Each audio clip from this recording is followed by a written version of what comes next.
what advice do you have for the more younger generation? Because I'm like past it. I'm nearly retired, so I can't, maybe I cannot connect the same with the younger generation. But what advice would you give the younger generation in the 20s in this industry who wants to build a career?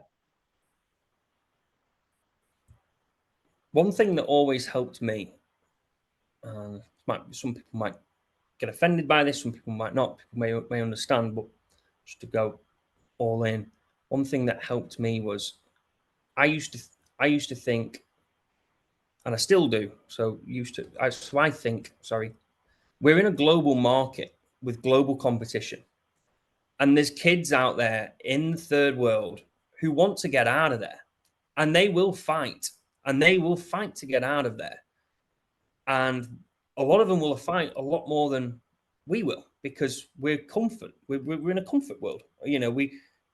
Free healthcare. We're lucky enough to have great service, but from the police and the hospital and all of this. And we complain when trains are late. And there's some countries that don't have proper sewage. And you look at real third world problems, and we're in a global market. And if you have kids out there who are as hungry as you, but have a real fire as to why they need to get out, that's your competition. That's who you're against.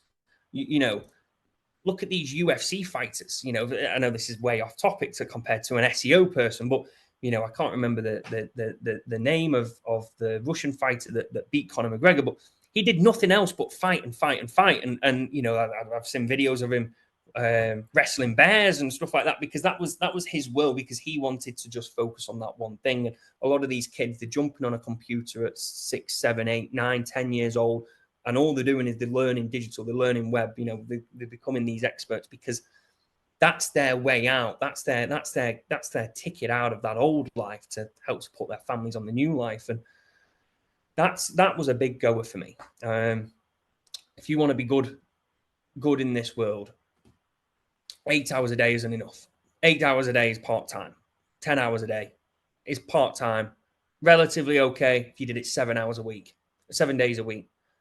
But, as you know, I went through a phase and it made me very ill. So you should, obviously, you have to have a work-life balance. But, I went 18 hours a day, 7 days a week, and I lost partners over it. I lost friends over it. I lost, I cut a lot of people out of my life, and I'd never recommend that. But, that was the road that, if you want to really, really know what you're doing, sometimes you do have to make a little bit of sacrifice. And sometimes you have to cut a little bit of yourself off to be able to grow more. That's one way of looking at it.